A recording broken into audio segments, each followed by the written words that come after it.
I'm excited for our Stories of Faith this week. And as you know, our Stories of Faith segment gives us the opportunity to talk about the incredible people here at Grapevine Faith Christian School, whether it's parents, faculty, students, athletes. It's really the people here at Grapevine Faith that make it so unique and so special. And this week, I get the opportunity to sit down with Elvis and Avi Gallegos, Grapevine Faith parents, but they're also on staff here. So a lot to get to, but we love getting to tell the story. So thank you guys for sitting down with me. Thanks, Steve. Yeah. Well, Elvis, I'm sorry. As you know, it's always ladies first. So I'm gonna let Amy go first. Amy, I'll start with you. Tell us a little about the Gallegos family. Goodness. So, our family, we started, 2007 is when we got married. And then about 3.5 years later, we had our first child, Mateo, who is a current 8th grader here. Then we have Levi. He's in 7th grade, 12-year-old boy. Rambunctious boy. Love him. And then we have a couple of those. And one of them's our girl. Our 10-year-old, we have Abel. And then we have Jolene, who is 7, and she's in 1st grade. And so 4 kids at home. Oh, and our dog Lulu. Yeah, we got a new puppy this year. So it's been awesome. There wasn't enough going on around the Gallegos house. She needs to add another a puppy into the mix. Yes. Why not? Why not? Yeah, throw them in. Yeah. Well, Elvis, I'll turn to you. Tell us about how you and Amy met, and then kind of what your career, kind of how that progressed after you guys got married. So Amy and I met in college. We weren't at the same school. I was playing football at TCU. She was playing volleyball at actually it was Southwest Texas State, which is now Texas State, San Marcos. I was there for one. Yeah. And then it became Texas State. But so we're both playing college ball, and local friends here from this area that I grew up with talked about us and said, hey, y'all should meet. We actually met in College Station. I had friends going to school down there. She went down there for a weekend, and that's when we met. So we really connected that weekend, stayed connected. And it was really cool how God drew us close together because we were both really committed to athletics, as you can imagine, both in season, volleyball and football at the same time. So we were just far enough apart where she was getting stuff done in school and sport. So was I, but we stayed connected and fell in love. We got married right after I graduated from TCU in 2007. So we got married in New Braunfels and started a family here in Fort Worth. Coaches impacted our life. Athletics was a big part of our life. So we knew that we were going to be in education and coaching in some form or fashion.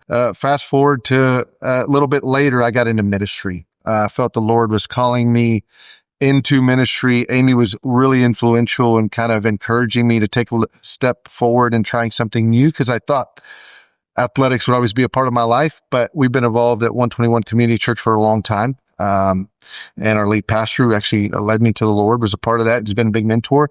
So I ended up working at 121 Community Church before coming here for 5.5 years as our missions pastor. So, well, we'll get into your role as athletic director here in just a second. But Amy, tell us about your role here at Faith, what you do, and talk about how your experiences. What do you bring to that role from your experiences as being coach and what you've done? Right.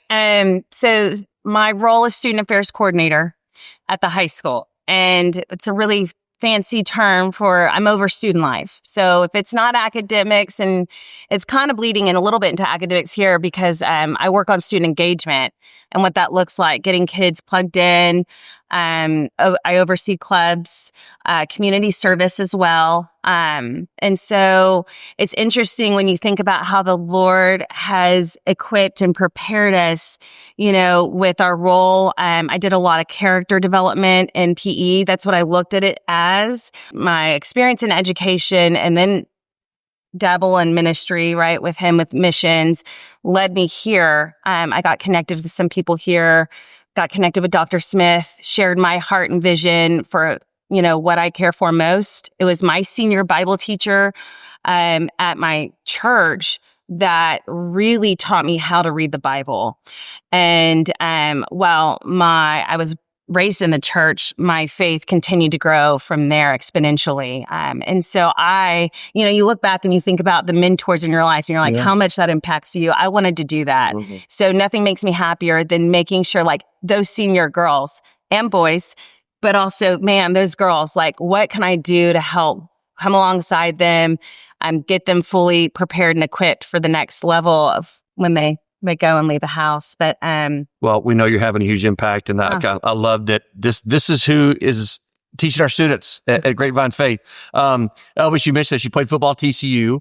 Then you talked about your pastorate work, and now you're out in the athletic director role, coming up on a year, officially January 1, but we talked about this several times. It's crazy because before you actually officially were on payroll, man, you were already working, and we were trying to hire a football coach. Correct. But I mean, you hadn't even technically started. So talk about all that and how crazy it's been for you all the day. This whole time since last fall.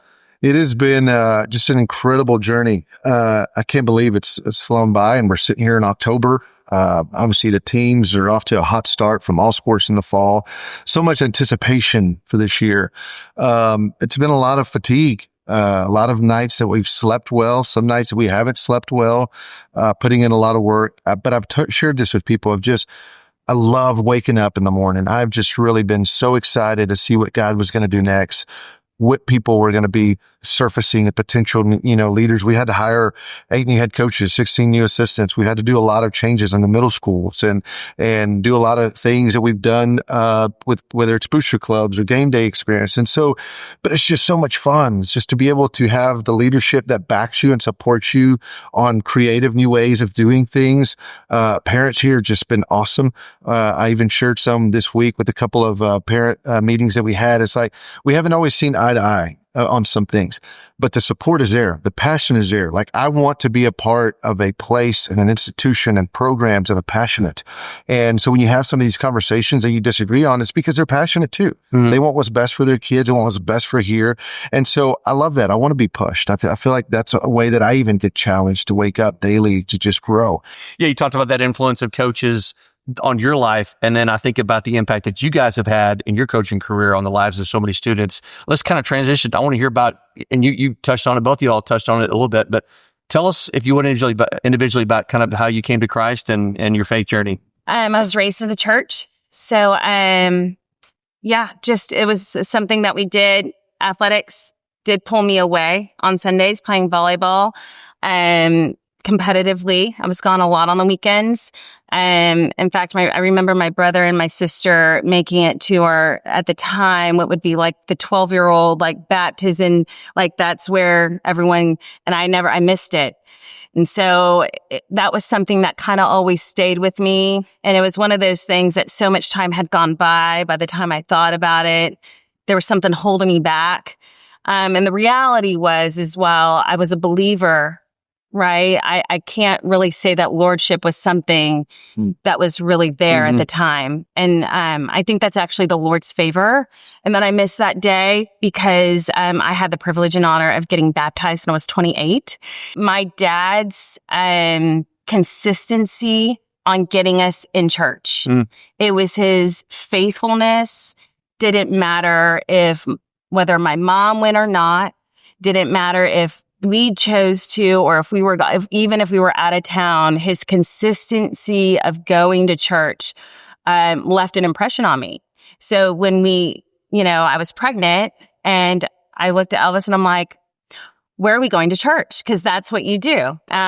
Yes, it's also, I think a typical Texas, I feel like the conservative Bible Belt response of like, we have a family, now let's go to church. Right. But it was just ingrained in me. Like, this is what we do. And so we found a church, 121, and Ross had made an impact on both of us. And I remember him giving a specific Sunday message on baptism. They get emotional. Yes. And so I call my dad. And I was like, I'm done worrying about what other people are thinking. And I think, I was just so anchored on like other people's opinions and perceiving me as, oh, she's just now loving Jesus. Like, oh, she wasn't a believer before, which to me, I just wasn't ready. That's the wrong thing. And so I just said, yes, let's do this. It's not for me. It's not for them. This is purely for the Lord. And so I did. And I think that was a big turning point for me. I know it was a big turning point. And we talk about this at retreat, how it's moments, right, where the Lord reveals himself and sanctifies us in our walk. And we just grow closer to him in these moments. That was definitely a moment. The other moment, which he'll speak more on, was when Elvis gave his life to Christ. That was probably about 5 years later. And that moment, I didn't realize I'd been praying for him. And the Lord's like, oh, you're funny. No, Amy, I'm going to do a work in you. Right. Aren't you glad that his ways are not our ways, right? Oh, man. Yeah, for sure. Well, so here's talk about the power of a praying wife. Elvis, that's a great segue into your faith journey and how you came to the Lord. But family grew up Catholic, as we kind of went on Sundays, and I knew of Jesus. But the best way that I can word it is I was a fan of Jesus, not a follower, and I didn't know the difference. And so I was just kind of going through some motions and things and got busy with sports, like everybody's excuse, all that stuff. But when we got married, I really felt so many things that Amy was leading us. And I thought, okay, I was following the church. Let's go do this. Let's go do that. Or she wanted to. But it really hit me when I felt like I was holding her back. I really, the Lord was doing a work in me because she was trying to pursue the Lord and she wasn't fully pursuing the Lord because I wasn't. I was just there to participate and to take her to church and support, but not all in. I wasn't a follower. It was clear. I mean, there's the difference. The Lord spoke to me very clearly and was very emotional one night. It was probably the first time Amy had ever seen me cry. Because I felt like sorry, not the only time. I felt like I had really had not led well. I failed. I wasn't a good leader to her. I think the exact words one night when I was holding Mateo was, God, maybe I'm not deserving to be in heaven. Maybe I'm going to hell, and I can accept that. But Amy wants to pursue you, and Mateo is a baby. I'm holding him and I'm going, what do I do with them? Like God help me with them. And it was really hard. But he just broke me. And I've never been torn like that. And, but I felt like I radically pursued him and following that. So through discipleship at the church with Ross, our lead pastor, the men in my group, it was the first time I'd ever stepped into a Bible study group where I saw grown men that knew scripture, that knew how to pray, and they were like open about stuff. I was like, what is this? I don't even know what Old Testament, New Testament means. They were also a bunch of ranchers, and you were like, these are men, manly men. Yeah. I was like, wow, God did this incredible season in my life. And so, I felt like from that moment, I was baptized at 31 at the lake here in Grapevine at our church.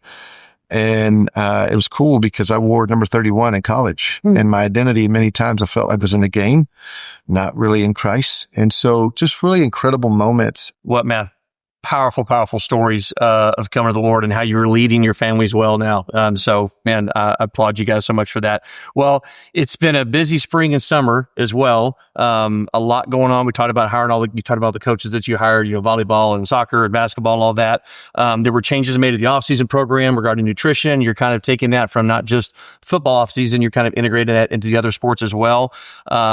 The game day experience, I think, we're trying to elevate that, make that much a bigger, experience for families that come to the games and so forth. We're talking about elevating the fan experience for other sports as well. Talk about your vision and the goals kind of long term here at Grapevine Faith from where you sit as the AD.